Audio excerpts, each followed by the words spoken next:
What is up, guys? Today I am going to be demoing how you want to play Ogre Magi at a high level. So this hero conceptually is melee support, does a lot of damage early, typically pairs best with a ranged core because you can kind of frontline, they can kind of back you up, etc. This game, I've got a Dawn Pos 1 who's just kind of busted right now. But you're going to see me basically play up aggressively in the face of these two ranged heroes a lot. And what I look to do here is basically zone. And most of these games I've been talking about, like I did this for Winter Wyvern and Dying, I kind of skipped over the laning phase a little bit. I kind of just let it run in the background in the intro. But this video, I want to talk about the laning phase because I feel like the laning phase is very important. And it's not like conceptually, I think people know that you're like a frontliner. But I feel like I need to like explain it because I think people do just do this wrong.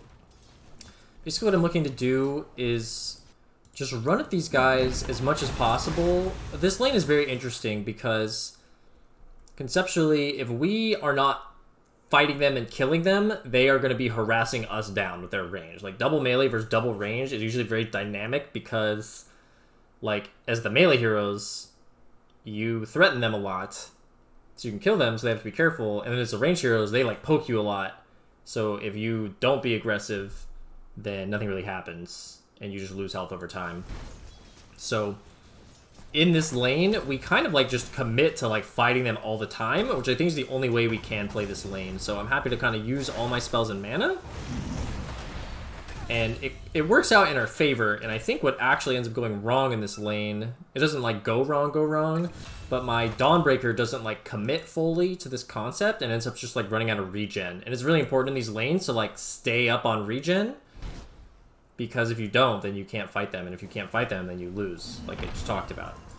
Here, this is the classic carry feed mistake. So for all you support players watching, there's nothing I could have done here. I needed to do this pull because of where the lane was. And, well, hold on. Let's take a look at this. The lane is pushing back. So we killed the Wind Ranger. And there's another lane coming.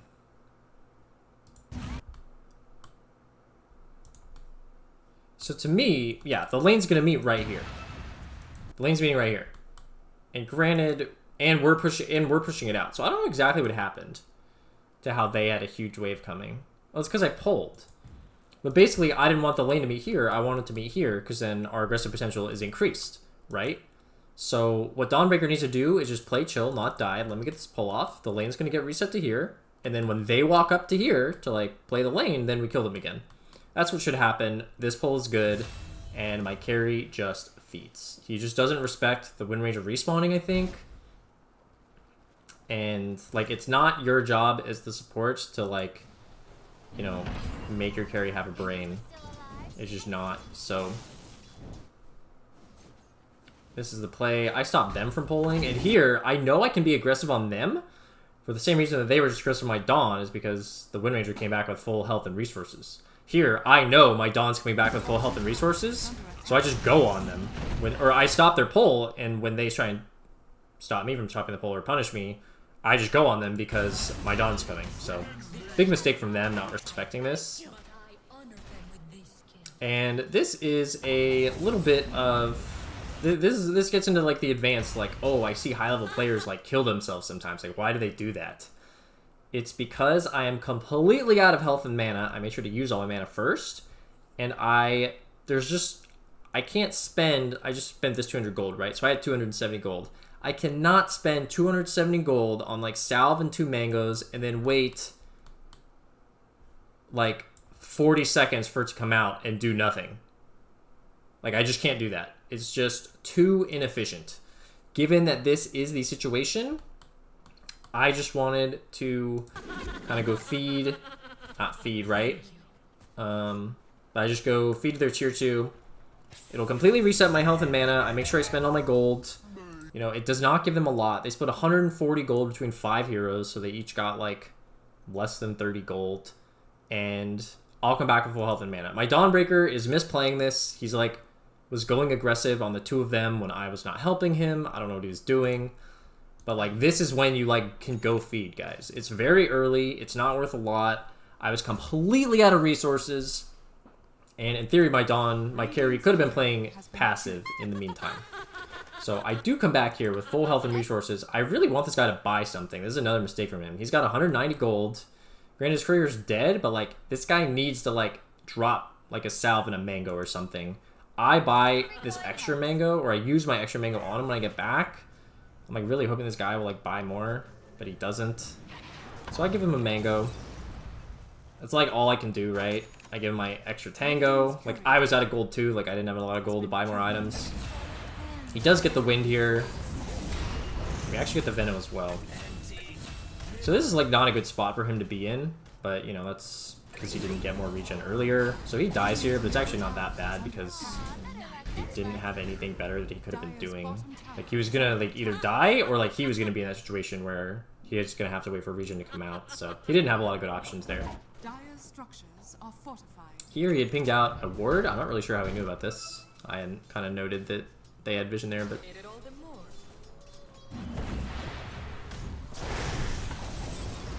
So just constantly fighting them, using all my spells, and we kind of just kill them. This is a trade, actually. This ends up not going that well. Why does this not go that well? It's because the Dawn's too low. So I think we're just trying... They've got a big wave here, so I think this go is actually bad. When they've got a huge wave, you just need to chill and, like, let it go into your tower at this point, right? Especially because he was low to start with. If this guy just bought more regen, this play wouldn't have been bad. But he just was not buying enough regen, so it didn't enable this playstyle enough. This Wind Ranger buying her own salve came in handy. Yes, we killed them, but, you know, they killed us too. So, like, let's see what's going on. 4-3-3. I'm 0-2-7. The Veno is actually 0-4, and their Wind Ranger is 4-2. It's kind of nice for us. So, I TP mid here because of the 6-minute rune. And as Ogre, you can kind of look to move around a little bit early, but wherever you go, you're kind of stuck there. So you'll see that come into play a little bit later. I do think this is good to come to the rune here, deny it from the Ember. That's the goal. And this actually does end up killing him. My level 2 Ignite. And here I stick around a little bit because nobody else was in the lane. So there's, like, free XP if you're a support and there's nobody in a lane and you're already there. Just hang around till Akor shows up, because early on in the game, Akor eventually will show up to farm the lane. And then you can, like, go somewhere else. And so here we pressure this guy because, like, we, like, kill him. He just bought back, right? He's, like, kind of tilted. And then now I go back to my lane, you know, to help this Dawnbreaker. Drop a little bit of a deep ward. I don't think I really needed to use this mana here, but I wasn't sure. So I just secured the kill. And here I still want to look to play behind my Dawnbreaker for now. I'm not really looking to, like, do anything else. And I think I can still be of help down here. That's the key, right? I think I can still help. Like, if the Veno comes back or the Wind Ranger comes back, this Dawn with his constantly being low is going to need help, and I can do that, right? So I drop a sentry, make sure they don't have any vision. They did. And then here I do look to rotate just because the wind was top, right? So she's not going to be bottom. And they're, like, diving. So I'm like, I think we can punish this. The thing about this is it's just very committal. Like, I TP top, so I just will not be bottom, like, for so long, right? And you'll kind of... I'm going to fast forward through this next part because, like, I'm here and I soak XP, which is nice. Like, you kind of need XP. I'm level 6 already at freaking 8 minutes because I was a part of so many assists. But you can see I don't really do a lot here, and this can be the downside of these rotations, right? All I'm doing is sapping XP. I didn't really have a lot of mana, so I couldn't just, like, go to another lane and start participating. I do get myself some more mana, and then what you want to do... At this phase in the game, you essentially become a backline support. Like, the laning phase is over. In the laning phase, you need to play, like, a beefy frontliner for your lane. And then once the laning phase is over, you need to look to kind of play, like, a backline support for pretty much the entire rest of the game.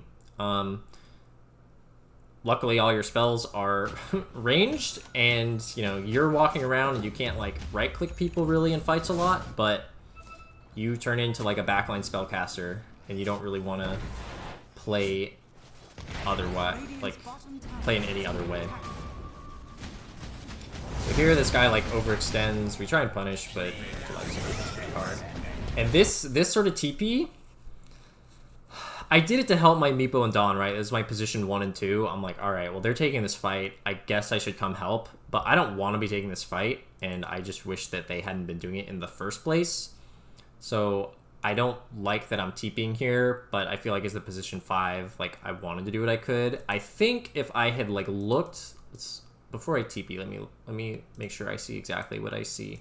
I think I could have looked and seen that it wasn't good, and maybe just decided to not come anyways, and just let them kind of feed.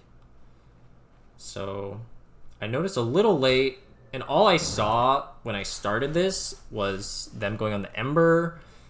I could have kind of like noted the Warlock and the Wind Ranger coming, and their Venom's actually here too. So like as the TP cancels, I'm already like, ugh, like I don't really want to be here. Like I don't think we're really turning this. And then they have Warlock Golem, so then it goes completely terribly.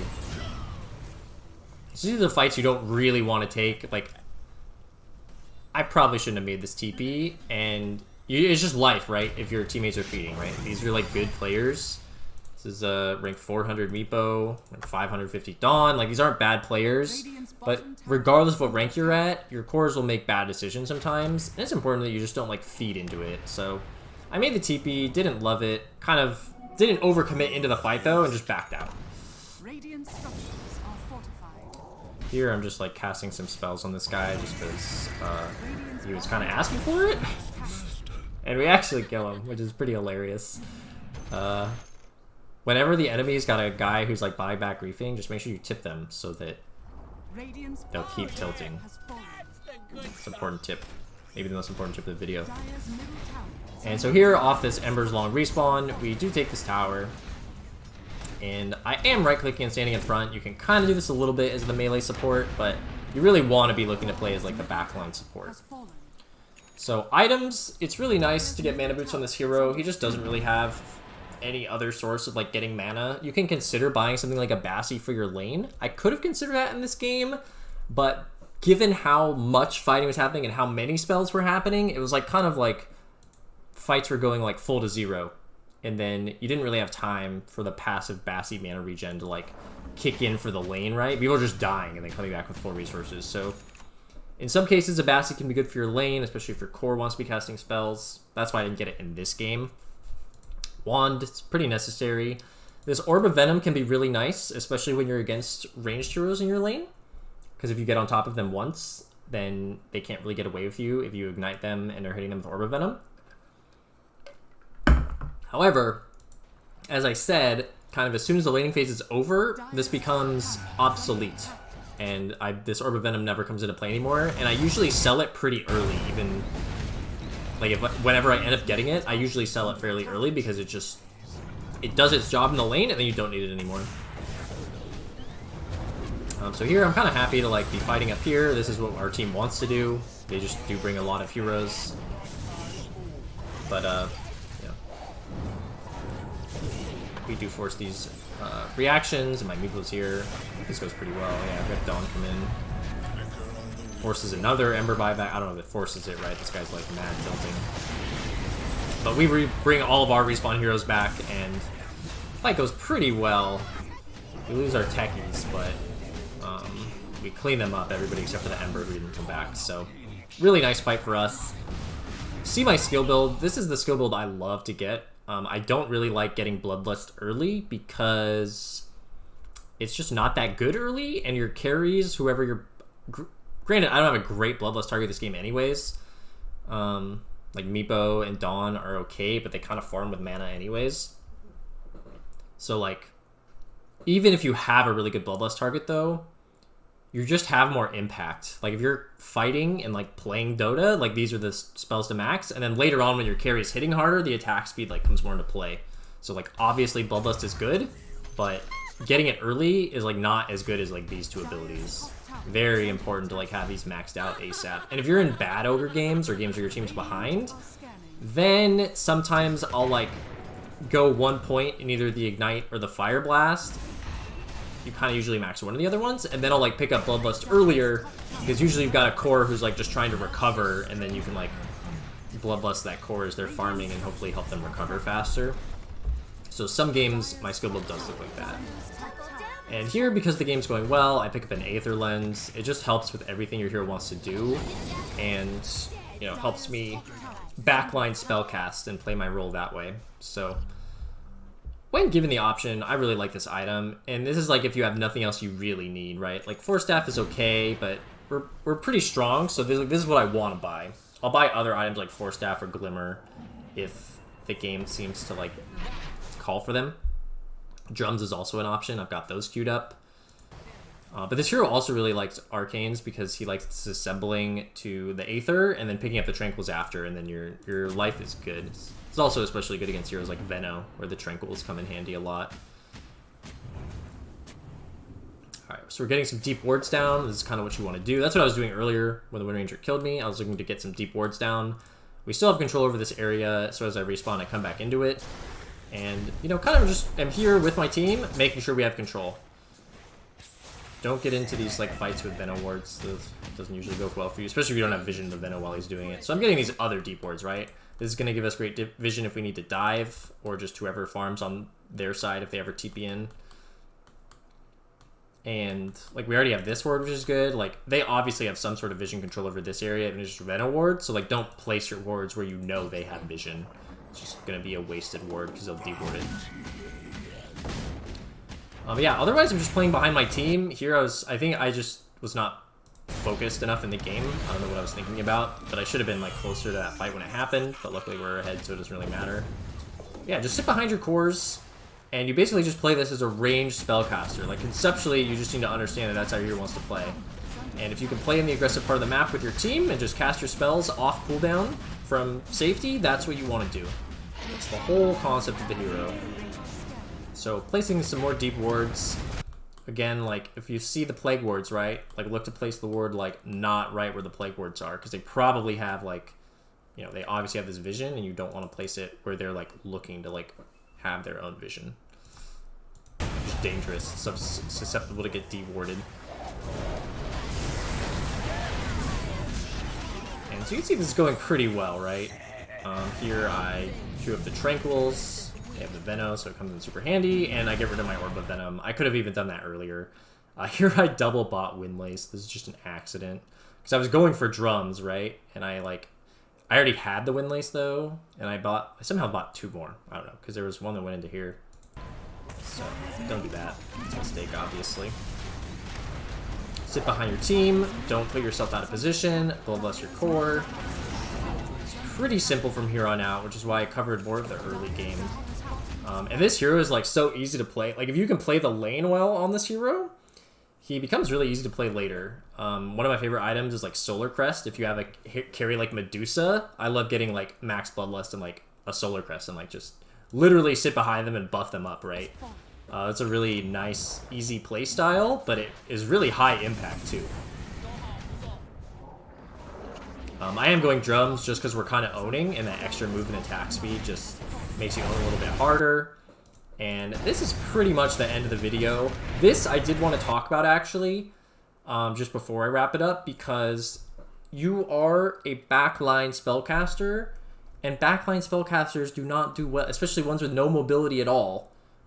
They just do not do well with these dives. I was kind of telling my team not to dive, and notice here that I don't put myself out of position, especially with these Venom wards. I'm like, I cannot walk into this fight. If I do, I just die. And this will happen if you're a support hero and you play a backline spellcaster. If you walk up this hill, I hope you know how easy it is for anybody on their team to be like, oh, kill that guy. He's like inner base now. Like, even if there's stuff happening up here, like, you'll still die walking up this hill. And you just have to play Ogre like that, right? Like, I'm just not really looking to, like, walk past this tower or even up these stairs that much. I'm, like, kind of really unhappy my team's doing this. I feel like we're throwing.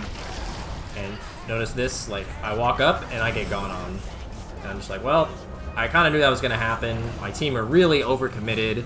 We just kind of got lucky that we were so far ahead at this point, because I feel like the way we took that fight was just really bad. It just didn't enable me as a support on Ogre could not properly impact that fight because of the positioning my team was taking it in. So try and understand like your role, like the backline spellcaster. Like, even though you're a melee hero, you gotta play as the backline spellcaster and don't put yourself out of position there. I like kind of waited and I got some spells off from the back, and then as soon as I did like kind of fully walk up there, I just died. So make sure you're not putting yourself out of position that way. So that is the end of the video now. If there's nothing else to talk about, you just clean up the game. So hopefully that was helpful. I think that a lot of this hero comes down to playing the lane correctly, reset resources if you need to, and you know, realize that when you do rotate away, like with a TP especially, to these side lanes, you're kind of stuck there. So then if nobody else shows up on your team, you don't really have a lot of options.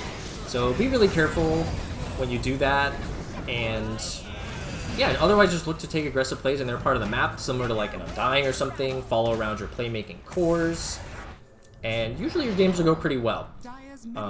Skill builds, don't get Bloodlust unless you have a really good Bloodlust carrier, or if you're like kind of behind and your carry needs to recover. Otherwise you want to go 4-4-0, I think. And items we talked about. Let me just talk about talents real quick, because this game didn't even go long enough to cover those for the most part. Fire Blast cooldown is better when they have mobile targets, that like to jump around and don't like getting stunned. So like Storm, Void Spirit, Ember, all the spirits, any other like highly mobile heroes too. That's when Fire Blast cooldown's better. Otherwise, Ignite is generally better if you don't need to be stunning so much, because the damage is nuts. But it also depends on the game too. Like sometimes I said if the game's not going well, I'll end up being like 4-1-4 or 1-4-4. And then you obviously just take whichever talent is associated with the ability that you're like maxing, right? Always take the 250 health at 15. Always take the 30 strength. Or not, actually not always. 20 is hard. 20 is like if you're ever like in danger of getting gone on, or if you like really do think you can tank up with like the health and the strength, you have so much HP. So if it's important for you to like survive and they're going on you, and you can like waste more of their time by tanking up, then the strength is obviously good. And if you're just like in the back Bloodlust bot, like I said, like doing the solar Bloodlust build, then obviously the attack speed is really good. And it just kind of depends on if you have cores that can utilize that or not. And then obviously 25, you take the Fire Blast damage as a support. So that's not hard to figure out. So those are the items. You can see that I did go drums just to help us out. I had Sheepstick queued up because we were just owning, and I was like, all we need is like more disable lockdown to, you know, enable all the damage that we had. Other items that I do like on this hero, you don't have a huge amount of itemization. Like Glimmer and Force are good depending on the game. Solar, like I said, I really like if I have a core that can utilize it well.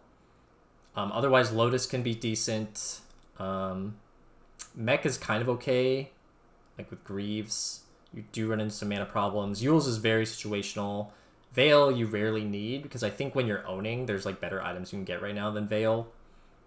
But yeah, you really want to be going for like these Aether Lens kind of thing if you can manage it. I don't really buy Midas ever. If I'm like buying every ward and every sentry and any detection, and I've got a wand, and I've got boots, like, and I still have a bunch of gold, then like I'll buy Midas, but I very rarely buy this item. I just think you get a lot out of the other abilities, and you can still play aggressively without the Midas. So yeah, that's how you play Ogre, conceptually at a high level.